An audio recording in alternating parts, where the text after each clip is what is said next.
Exode chapitre 1, le verset 8 au verset 11. Ce que nous voyons ici dans Exode, le chapitre 1, à partir du verset 8 jusqu'au verset 11, c'est un obstacle majeur à l'abondance, à la vie d'abondance. C'est quelque chose qui empêche les enfants de Dieu de bénéficier durablement de la vie abondante. Nous voulons voir cela et nous aider à identifier cet élément, même dans l'église, dans la société, dans la famille. Et nous verrons également dans le Nouveau Testament un passage qui va nous aider à faire face à cet obstacle à la vie d'abondance. Lorsque les bienfaiteurs disparaissent, les familles, les sociétés, l'église même, qui avait reçu l'abondance de Dieu, commence à souffrir. L'un des grands obstacles à la vie d'abondance, c'est la disparition des hommes et des femmes de bien. Au verset 8, nous apprenons qu'il s'est élevé sur l'Égypte un nouveau roi qui n'avait point connu Joseph. Ici, on parle déjà de Joseph au passé. Parce que Joseph était, nous l'avons vu dimanche dernier, un homme de bien. Nous avons vu que c'était un homme qui avait quoi? L'autorité pour posséder l'abondance divine. Vous étiez avec moi? Quand les hommes et les femmes à qui Dieu a donné l'autorité, qui sont capables d'ordonner, de commander, de faire du bien, de prendre soin des gens dans la grandeur, de les amener d'un point à un autre, quand le Seigneur donne ce genre de personnes à l'église, bien aimé, dès que ces personnes disparaissent, si ces personnes tombent, si ces personnes meurent, si ces personnes quittent l'église, si ces personnes quittent le pays, si elles disparaissent d'une manière ou d'une autre, si elles tombent dans le péché, si elles abandonnent la foi, si elles quittent le Seigneur et retournent dans le monde, l'abondance dont ils étaient l'instrument disparaît de l'église. Bien-aimé, quand Dieu a donné l'autorité à quelqu'un pour être l'instrument de ton élévation, l'instrument de la vie d'abondance, ça peut être un enseignant, ça peut être quelqu'un qui a une parole de connaissance, qui a l'habitude de découvrir les secrets de la parole de Dieu et vous l'amener.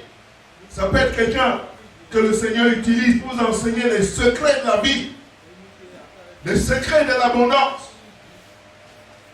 Si cette personne disparaît, si cette personne est détournée du Seigneur, si cette personne quitte la maison de Dieu, la conséquence, c'est la disparition de l'abondance. Regardez ce qu'on voit ici. Comme Joseph a disparu, la galère revient. Dis à quelqu'un, quand Joseph disparaît, la galère revient. Lorsque les hommes de bien disparaissent, la souffrance revient. Lorsque ceux qui ont reçu l'autorité de nous apporter l'abondance divine meurent, disparaissent, la souffrance revient. Écoutez ce qu'il dit au verset 9. Il dit à son peuple, voilà les enfants d'Israël qui forment un peuple plus nombreux et plus puissant que nous. Comment Israël est devenu aussi nombreux et aussi puissant? C'est parce qu'il y avait Joseph. C'est parce qu'il y avait un homme de bien parmi eux. C'est parce qu'il y avait quelqu'un qui a reçu du Seigneur l'autorité sur l'abondance divine. Qui a l'autorité pour ouvrir un robinet financier dans ta vie. Qui a l'autorité pour ouvrir les écluses des cieux. Afin que la bénédiction de soit sur vous, comment? En abondance. Si cette personne disparaît, on est mort en guerre. Alors, montrons-nous habiles à son égard, empêchons qu'il ne s'accroisse. Stoppons cette abondance. Voilà ce qu'il a dit. Il faut qu'on mette un thème à l'abondance. S'il survient une guerre, ils vont nous faire très mal. Je vais vous dire une chose. Que peut-être j'ai déjà dit ici. Il y a quelque chose qui travaille beaucoup dans les familles africaines, qui travaille beaucoup dans les sociétés africaines, dans les pays africains, le mien, le vôtre probablement, mais aussi dans l'église du Seigneur. Les scientifiques, les sociologues appellent ça la sorcellerie collective. Je rappelle ça parce que ça empêche l'abondance dans l'église. C'est quoi la sorcellerie collective? C'est ce que nous allons le voir là. On appelle aussi ça le nivellement par le bas. C'est quoi la sorcellerie collective? C'est qu'il y a cette idée que nous devons rester tous au même niveau de pauvreté. Si jamais quelqu'un s'élève un peu par la grâce de Dieu, il doit être terminé. Le reste du groupe travaille de façon à ce qu'il se soit mal à l'aise, qu'il souffre, qu'il se sente coupable et finalement qu'on lui botte les fesses et qu'il parte. Ou alors on le tue.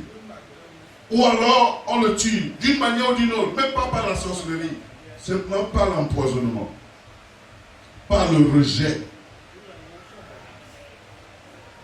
On va contre lui afin qu'il ne s'accroisse pas. On dit quoi?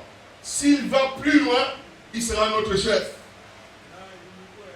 S'il va plus loin, il va nous dominer. S'il va plus loin, il va nous diriger. La sorcellerie collective œuvre dans la plupart des familles parmi lesquelles j'ai travaillé comme pasteur. On refuse que quelqu'un qui a l'autorité puisse exercer cette autorité sur les questions d'abondance, sur les questions financières. Et si on laisse la sorcellerie collective fonctionner, elle a le pouvoir de détruire les hommes de bien. Il y a quelqu'un, la sorcellerie collective détruit les hommes de bien. Elle détruit les femmes de bien. Et elle détruit l'abondance divine. Elle empêche le peuple de Dieu d'accéder à l'abondance divine. Vous êtes avec moi? La personne qui a le plus d'autorité dans l'abondance divine, nous le savons, c'est Jésus de Nazareth. Mais quand il est venu dans son propre village, qu'est-ce qu'on lui a fait? La sorcellerie collective de ce village a dit quoi? Lui là, tuons-le en même temps. Tout le village, crucifions-le. Ce sont ses propres frères. Ce sont ses propres sœurs qui l'ont vu à l'œuvre, qui ont vu l'autorité dans sa vie, qui l'ont vu faire des miracles, qui l'ont vu multiplier le pain, qui ont vu l'abondance divine. Jésus arrive quelque part, il multiplie les pains. 5000 hommes, 4000 femmes, des milliers d'enfants qu'on ne compte pas, mangent et sont rassasiés. Il y a un petit groupe qui dit, celui-là, il n'a qu'à être roi sur nous. Mais la grande majorité des gens veulent sa mort. Or, si Jésus meurt, l'abondance meurt aussi. Crucifions-le. Vous voyez que souvent dans la Bible, dans les églises, il y a ce cri dans le cœur des gens, crucifions-le. Je l'ai dit ici, quand les hommes de bien, les hommes et les femmes qui ont reçu l'autorité de nous faire du bien, lorsqu'ils existent, bien aimés, nous recevons, mais s'ils disparaissent, nous souffrirons. Je voudrais pour conclure ce temps que nous avons passé ensemble, attirer votre attention sur la nécessité d'abandonner la sorcellerie collective et d'embrasser autre chose. La protection collective des hommes et des femmes de bien. Il nous faut protéger les hommes et les femmes à qui Dieu a donné l'autorité de nous faire du bien. Il nous faut protéger les jeunes gens qui ont reçu de Dieu quelque chose pour nous faire du bien. Il nous faut protéger les femmes, les hommes, les serviteurs de Dieu, les enseignants, toute personne qui a reçu une grâce de la part de Dieu pour nous faire du bien. Parce que si cette personne disparaît, La galère reviendra. La souffrance reviendra. Nous devons apprendre, bien-aimés, à nous protéger. La question que je me pose quand je lis cette parole, quand Joseph est mort, personne en Israël n'a essayé d'empêcher sa mort. Personne n'a essayé de maintenir son autorité en lui. Beaucoup d'hommes de Dieu partent avec leur onction. Beaucoup partent avec leur autorité. Beaucoup s'en vont. Et l'autorité qu'il avait pour nous faire du bien s'en va avec lui. L'Église doit apprendre à protéger ses bienfaiteurs. Les familles doivent apprendre à protéger leurs bienfaiteurs. Je vais vous donner un témoignage dans ma propre famille. On a un aîné qui est devenu milliardaire à 23 ans. C'était un jeune, vraiment le Seigneur lui a fait grâce et il aime beaucoup sa famille.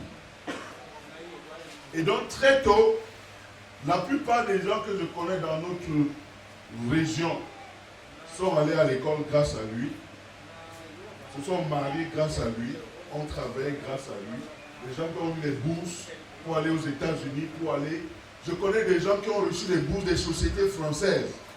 Juste parce que ce jeune, il travaillait comme consultant là-bas. Et les gens voulaient toujours lui faire du bien. Et donc, il y a des sociétés, une société qui construit les routes, qui a donné une bourse à mon frère aîné. Une bourse pour aller étudier la médecine. Les gens ont eu tellement de bien, tellement de choses. Mais à l'intérieur de la famille du clan, on disait qu'il est sorcier. Une fois, on a une nièce qui est décédée. La nièce est décédée à 15 ans. Quand elle est décédée, tout le monde a dit l'argent, voilà, l'argent, il a vendu l'enfant pour avoir l'argent. Bon, il en a tellement souffert. C'est un enfant de Dieu. Quelqu'un dans l'église, il en a tellement souffert. Tout le monde l'appelle sorcier, tout le monde l'appelle vendeur d'armes, tout le monde l'appelle... Et donc il souffrait de cela. Quand vous parliez de cela en privé, il souffrait de cela. Parmi ses collègues, il a élevé beaucoup de personnes. Mais les mêmes personnes qu'il a élevées l'ont attaqué. Au point où on l'a chassé du pays. Je ne dis pas du village. Je dis du pays. Le pays qu'on appelle le Cameroun l'a chassé. Il est allé en exil, il est resté à l'extérieur du pays plus de 30 ans. Tous les biens qu'un pays l'a abandonné. Et il avait cette douleur en lui. Et à 30 ans, il a arrêté de travailler. De 30 ans jusqu'à ce qu'on l'enterre l'année dernière, il n'a plus jamais travaillé. Est-ce que vous m'entendez? À 30 ans, il a arrêté. C'est nous-mêmes là qui l'avons tué. Et depuis qu'il est parti là, les gens qui donnaient les bourses, il n'y en a plus. Moi, je n'ai pas encore entendu qu'on a donné bourse à quelqu'un dans ce village. Je n'ai pas entendu. Nous avons en tant qu'Africains cette capacité à tuer nos bienfaiteurs. Chacun pense que individuellement, chacun va être milliardaire. Vous vous trompez, hein? On ne vous manque pas. Si on vous dit que nous serons 10 millions, non, on est combien d'Ivoiriens? 25 millions d'Ivoiriens. On a 25 millions de milliards, on se trompe. Mais si Dieu vous a donné un vrai dans l'église, et vous ne le protégez pas, vous êtes des sorciers. Vous savez comment dans le monde on l'attaque? Est-ce que vous savez comment dans sa propre maison on l'attaque? Est-ce que vous savez les défis? Si quelqu'un commence à nous faire du bien, dis à quelqu'un si quelqu'un commence à te faire du bien, protège-le. Nous, Africains, apprenons à protéger les rares hommes de bien que Dieu nous donne du ciel. Même dans la politique, il y a beaucoup de bandits. Les vrais hommes que Dieu à qui Dieu a donné l'autorité pour nous faire du bien sont rares. Pas parce que l'autorité est rare, mais parce que rares sont les gens qui sont prêts à faire du bien à leurs adversaires, à faire du bien à ceux qui leur ont fait du mal. Et donc Dieu ne donne pas son autorité. Parce que s'il te donne, tu vas massacrer les autres. Est-ce que vous êtes avec moi? Donc, ici, je voulais vous assurer et vous montrer ici que si Dieu donne l'autorité pour faire du bien à quelqu'un, mobilisons-nous pour protéger cette personne. Regardez dans nos pays, parfois il y a quelqu'un, une soeur, un frère, un monsieur, une dame, une famille à qui Dieu a donné cela. Quand on attaque ces gens sur les réseaux sociaux, nous-mêmes là, soit on attaque aussi, soit on publie les attaques, soit on ne dit rien. Et quand on ne dit rien, on ne fait rien, on le laisse se battre seul, les attaques se multiplient jusqu'au point où il disparaît. Quand il a disparu, il y a un nouveau pharaon qui va venir, qui va nous ramener en esclavage. Dieu est en train de nous bénir, on est en train de voir l'abondance, mais nous avons atteint un niveau supérieur de l'abondance, c'est l'autorité, vous vous souvenez. Pendant que Dieu va nous faire prospérer chacun à son niveau, ma prière reste qu'il élève parmi nous des hommes et des femmes, des jeunes gens à qui il a donné cette autorité de faire abonder dans la maison de Dieu la nourriture en abondance. Quelqu'un qui peut venir et la vie de nos jeunes frères va changer. Dans nos villages, je vous assure, il y a beaucoup de villages dans l'Afrique où si on apprend que tu as payé une voiture, tu vas mourir dans les jours qui viennent. Est-ce que nous sommes ensemble? Donc, mettons un terme à cette culture de sorcellerie collective. Et apprenons à savourer le don de Dieu, qui sont les êtres humains. Là, on utilise toujours un être humain. Même pour payer ton salaire, c'est un être humain qui paye ton salaire. Je voulais vous suggérer que la plus grande bénédiction, c'est l'être humain. Apprenons à mettre l'être humain en avant. Parce que c'est l'être humain qui est le véhicule de toutes les autres grâces de Dieu. C'est un être humain que Dieu va mettre devant toi pour que tu gagnes plus. C'est un être humain que Dieu va mettre devant toi pour que tu étends tes limites. C'est un être humain. Il n'y a pas de don spirituel qui se balade dans l'air. Le don se trouve en moi. Si tu me rejettes, tu rejettes mon don. L'autorité de te faire du bien se trouve en moi. Si tu me méprises, tu méprises cette autorité. Si je meurs, je pars avec cette autorité. Tu ne peux pas avoir une bénédiction directement de Dieu. Les bénédictions que tu reçois directement de Dieu, c'est l'Esprit de Dieu. C'est le pardon de tes péchés. C'est ton salut. Ce sont des choses que l'Esprit de Dieu lui-même fait parce que nous ne sommes pas capables de le faire. Il dit dans Jérémie 31 et dans Jérémie 32 que lui-même, il nous donnera un nouveau cœur. Il changera nos cœurs de pierre en cœur de chair. C'est Dieu qui a l'initiative du salut. C'est qu'il y a des cadeaux de Dieu qu'un être humain doit te donner pour que tu reçoives. Si tu rejettes les gens, tu les rejettes avec leur nom. L'abondance divine vient des êtres humains que Dieu a établis. Si tu respectes et reçois la personne, tu reçois la personne avec la grâce qu'elle porte. Si tu rejettes cette personne, tu rejettes cette personne avec la grâce qu'elle porte. Regardez par exemple, dans Actes, la sœur Tabitha, qui a une autorité particulière dans l'église, elle fait du bien. Toute la communauté est unanime. Elle tombe malade, on ne nous dit pas autre chose. Selon moi, l'église doit intervenir déjà à ce niveau. Mais elle est tellement souffrante qu'elle décède. Les frères font tout ce qu'il y a à faire normalement quand quelqu'un est décédé. Mais il y a un groupe de disciples qui se dit cette affaire n'est pas normale. Ils vont parler à Pierre et ils plaident. ils disent précisément que l'abondance de ces œuvres, non, nous ne pouvons pas permettre. Cette manière de vivre doit revenir dans l'Église. Cette manière de vivre doit revenir dans nos familles.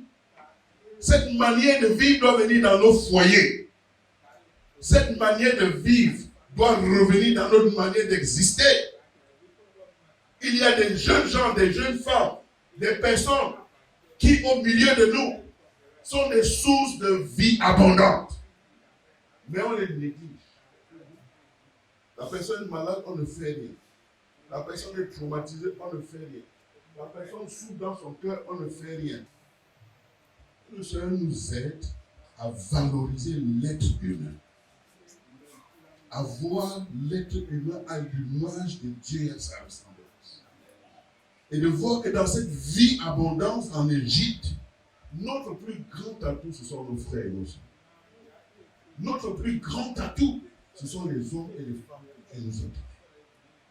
Notre plus grand atout, c'est l'être humain.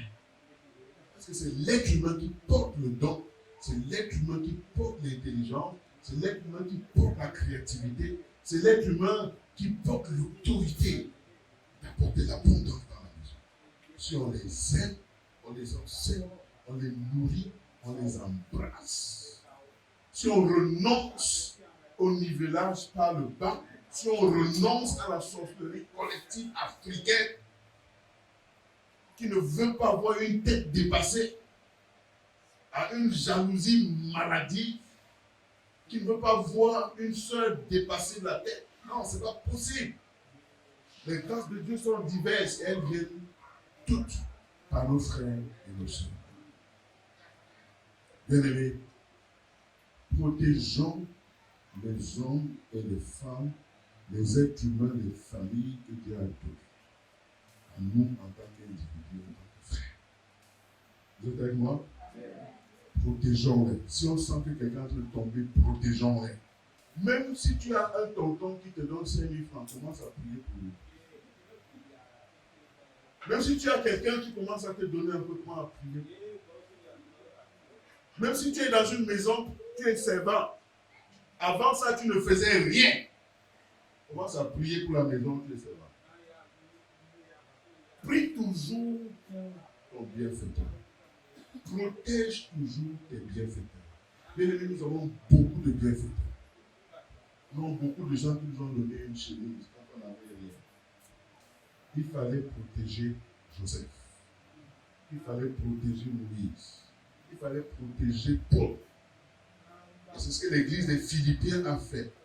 C'est que Paul a une relation spéciale avec l'église des Philippiens. Parce que l'église des Philippiens, quand Paul a rendu le ministère chez eux, a créé leur église, ils ont pris sur eux de prier pour lui, de le nourrir et de le soutenir. C'est la seule église qui a soutenu l'apôtre Paul dans tout son ministère. Je vais nous encourager à ne pas trop parler. Quand on parle d'abondance, on parle qu'il faut mettre l'esprit de côté et parler argent. Je voulais conclure par ce point et nous encourager individuellement et collectivement à protéger nos sources de bénédiction. Protégeons nos bienfaiteurs et nos bienfaitrices. Élevons la voix pour eux. Demandons au Seigneur d'augmenter leur jour. Si on apprend qu'il est malade, mettons les genoux, je dis Seigneur, je ne permets pas. Il n'a qu'à se relever. Si vous sentez un malheur, une source de souffrance dans sa vie, levez-vous devant le Seigneur. Demandez qui il est. Moi, j'ai appris à faire ça. Même s'il ne demande pas. J'arrive chez un de mes bienfaiteurs, je vois certaines solutions et je me mets à prier. Si je peux gérer tout mes talents, je gère. Si je ne peux pas, je mets la voix aussi. Même quand vous avez un homme politique qui vous a fait trop de bien, n'attendez pas qu'il meure. Priez pour lui. Si vous avez un chef de village qui était un homme exceptionnel, priez pour lui. Protégez-le. On protège les gens contre la sorcellerie. On protège les gens contre les sectes pernicieux. On dit, Seigneur ne veut pas qu'il aille dans la franc-maçonnerie. On prie, Dieu ne permet pas. On ne veut pas que cette fille tombe dans les mains d'un brigand. On prie et Dieu ne permet pas. On le protège par la prière. Au nom de Jésus. Je dis bien au nom de Jésus. Est-ce que vous savez qu'on protège son pasteur? Vous savez qu'on protège son pasteur? On ne protège pas assez. Je vais encourager les femmes à protéger leurs époux. Parfois, on se plaint tellement du monsieur qu'on oublie même qu'il nous fait souvent du bien. Les dames, est-ce que vous protégez vos époux? Est-ce que vous protégez vos parents? Est-ce que vous protégez vos papas, vos mamans? Des gens qui depuis la naissance vous nourrissent, vous encadrent. Est-ce que vous priez pour vos parents? Vous pouvez protéger contre les maladies dangereuses, les maladies cardiovasculaires. Ou bien vous mangez seulement, vous avancez. Sans vous souvenir que mes papas, là, mes mamans, depuis 25 ans qui m'ont mis au monde, qui me nourrissent aujourd'hui et prennent le temps. C'est pour ça que nos vies de prière sont pauvres. Parce que c'est comme ça qu'on n'a pas de sujet de prière. Protégez vos bienfaiteurs. Amen. Prie et déjà remercie le Seigneur pour quiconque dans ta vie t'a fait du bien. Quiconque t'a déjà donné quelque chose, a déjà contribué à ta vie, a déjà contribué à ton avancement, à tes études, à quelque chose dans ta vie, élève la voix. Parce que c'est l'abondance, c'est d'abord l'abondance de bienfaiteurs. Ce n'est pas d'abord le Dieu qui te donne, c'est d'abord l'être humain que Dieu te donne. C'est l'être humain que Dieu te donne. Et à travers l'être humain que les choses viennent. Mais c'est d'abord l'être humain. Élève la voix pour remercier les humains, les bienfaiteurs de ta vie. Prie, bien-aimé. Seigneur, avant d'aller plus loin, je vais te dire merci pour les hommes et les femmes que tu as utilisés jusqu'ici, que tu m'as donnés. Merci pour mes bienfaiteurs. Des sœurs qui m'ont donné un plat à manger à une époque où je n'avais pas l'opportunité. Ceux qui m'ont donné un lit, un toit, chez qui j'ai mangé, dormi et je n'avais pas cette auto. Seigneur, je ne peux pas continuer dans cette saison de vie abondante sans reconnaître mes bienfaiteurs et les célébrer. Seigneur, je célèbre les hommes et les femmes devant toi qui m'ont donné une chemise, qui m'ont dit, qui m'ont soutenu. Seigneur, merci pour ceux qui m'ont donné de l'argent comme ça. Pour mes études, ma santé, j'ai tellement de bienfaiteurs. Oh Seigneur, quand je regarde dans ma vie, je suis le fruit des bienfaiteurs. Je suis le fruit d'hommes et des femmes qui m'ont fait du bien.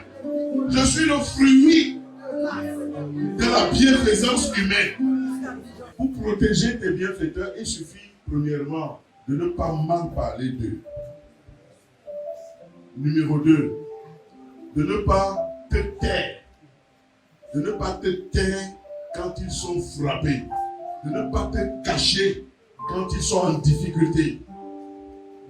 Parfois, c'est seulement te montrer et dire Yako. Parfois, c'est surtout élever la voix au Seigneur en sa faveur.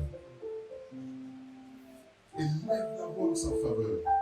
Seigneur, souviens-toi de ton serviteur, tais. Souviens-toi de ta servante, tais. Préserve sa vie. Préserve sa maison. Et suis ses larmes. Donne-lui l'occasion de rire encore. Répare son cœur. Préserve son chemin. Élève-le encore. Bien-aimé, des simples prières comme ça. Je t'interdis à l'ennemi de l'attaquer, Seigneur. Je t'interdis, qui que ce soit, qu'il vienne du nord, du sud, de l'est et loin, qu'ils soient tous ensemble brisés. Tu lèves la voix comme ça. Tu pries fortement. Bien-aimé, quand les justes, ça c'est dans Ésaïe 57, quand les justes se perdent, le peuple souffre. Que Dieu nous bénisse et qu'il nous donne d'aller de gloire en gloire.